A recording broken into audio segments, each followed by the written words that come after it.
அமித்ஷாவோட விவகாரம் தான் 2 நாளா தீயா பத்திக்கிட்டு எரியுது. அமித்ஷா பதவி விலக கோரி தமிழகத்தில் இருக்கிற பல இடங்களிலும் திமுகவினர் ஆர்ப்பாட்டம் செஞ்சுட்டு வராங்க. அம்பேத்கர் தான் ஒடுக்கப்பட்ட மக்களோட கண்களை திறந்து வச்சவர். ஜனநாயகத்தோட ஆணி வேரே அவர் தான்.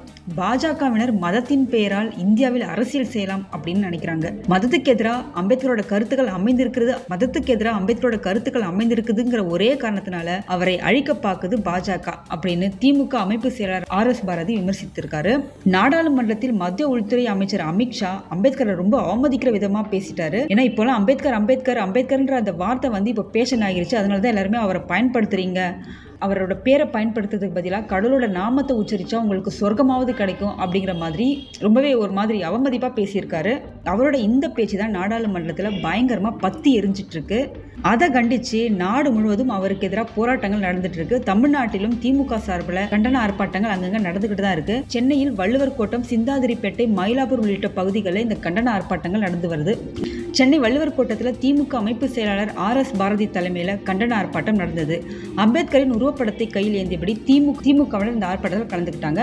அம்பேத்கரை அவமதிக்கிற வகையில பேசின மத்திய அமைச்சர் அமித்ஷா பதவி விலகியே ஆகணும் அப்படிங்கிற முழக்கங்களை தொடர்ந்து எழுப்பிட்டே வந்தாங்க. ஆர்ப்பாட்டத்துக்கு அப்புறம் செய்தியாளர்களை சந்தித்த RS பாரதி, குட்டியை விட்டு ஆழம் பார்க்குற கதை தான் இது. முதல்ல அமித்ஷாவை விட்டு பேச வைக்கிறது, அதுக்கான எதிர்வினை எப்படி இருக்கு அப்படிங்கிறத பார்த்துட்டு அதுக்கப்புறம் தான் பிரதமர் பேசுவார். பாஜகவோட மூலதனமா இருக்கிறதே அமித்ஷாவும் மோடியும் தானே. பிரதமர் மோடியோட கருத்தை தான் அமித்ஷா பேசியிருக்காரு. இந்த சம்பவம் நடந்த 1 மணி நேரத்துல திமுக தலைவரும் தமிழக முதல்வருமான MK ஸ்டாலின் கொதித்தெழுந்துட்டாரு. தமிழகத்துல இருந்து ஒரு போராட்டம் தொடங்கினா அது நிச்சயமா வெற்றி பெறும். அதற்கு சுதந்திர போராட்ட காலத்திலிருந்தே பல உதாரணங்கள் இருக்கு. அதனால மத்திய உள்துறை அமைச்சர் அமித்ஷா மன்னிப்பு கேட்டே ஆகணும். ஜனநாயகத்தின் மேல பிரதமர் மோடிக்கு நம்பிக்கை இருந்தா குறைஞ்சபட்சம் 6 மாசமாவது அமித்ஷாவை அமைச்சரவையிலிருந்து நீக்கணும். அதுதான் தார்மீக ரீதியா அவர் மக்களை மதிக்கிறதுக்கான அடையாளம். ராகுல் காந்தியின் பாரம்பரியம் என்ன, மோடி அமித்ஷாவின் பாரம்பரியம் என்ன அப்படிங்கிறது இந்த ஊர் உலகத்துக்கே தெரியும். ராகுல் காந்தியின் குடும்பம் செய்த தியாகத்தால் தான் அந்த நாடாளுமன்றமே அங்க இருக்கு. இந்தியாவுக்கு சுதந்திரம் வாங்கி கொடுத்த அந்த குடும்பத்தால் தான் மோடியும் அமித்ஷாவும் அந்த நாடாளுமன்றத்துக்குள்ள போய் அரசியல் பண்ணிட்டு இருக்காங்க. ஆனா இன்னைக்கு ராகுல் காந்தியவே நாடாளுமன்றத்துக்குள்ள விடமாட்டேன்னு சொல்றாங்க. அம்பேத்கர் மக்களோட கண்களை திறந்தார், ஜனநாயகத்தோட ஆணிவரா இருந்தார். பாஜகவினர் மதத்தின் பேரால் அரசியல் செய்யலாம் அப்படின்னு நினைச்சிட்டு இருக்காங்க. மதத்துக்கு எதிரான அம்பேத்கரோட கருத்துக்கள் இருக்கிறதால தான் அவர் அழிக்கணும்னு நினைக்கிறாங்க அப்படின்னு RS பாரதி சொல்லியிருக்காரு. இதே போல தமிழ்நாட்டுல மதுரை, கோவை, திருச்சி, நெல்லை, புதுக்கோட்டை, கரூர், நாகப்பட்டினம், கடலூர், திண்டுக்கல் உள்ளிட்ட தமிழ்நாட்டுல பல்வேறு மாவட்டங்களையும் அமித்ஷாவுக்கு எதிரான ஆர்ப்பாட்டங்கள் நடந்துகிட்டு தான் இருக்கு.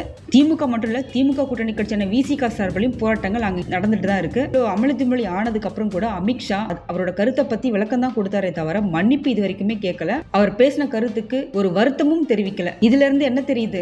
பாஜகவோட பாசிச ஆட்சி வெளிப்படையா வெட்ட வெளிச்சமா தெரியுது. யாரை வேணாலும் அவமதிக்கலாம், குறிப்பா ஒடுக்கப்பட்ட தலைவர்களை இஷ்டமேனிக்கு அவமதிக்கலாம், நம்மள கேட்கறதுக்கு ஆளில்ல அப்படிங்கிற அந்த திமிர்த்தனம் தான் அமித்ஷா இப்ப வரைக்கும் மன்னிப்போ வருத்தமோ தெரிவிக்காததுக்கு காரணம். ஆனா எதிர்கட்சிகள் எல்லாம் இந்த விஷயத்தை சும்மா விடல. அவங்களும் தங்களால முடிஞ்ச அளவுக்கு பண்ணிட்டு தான் இருக்காங்க. இவங்க போராட்டத்தோட இறுதியில அமித்ஷா மன்னிப்பு கேட்கிறாரா இல்லையான்ட்டு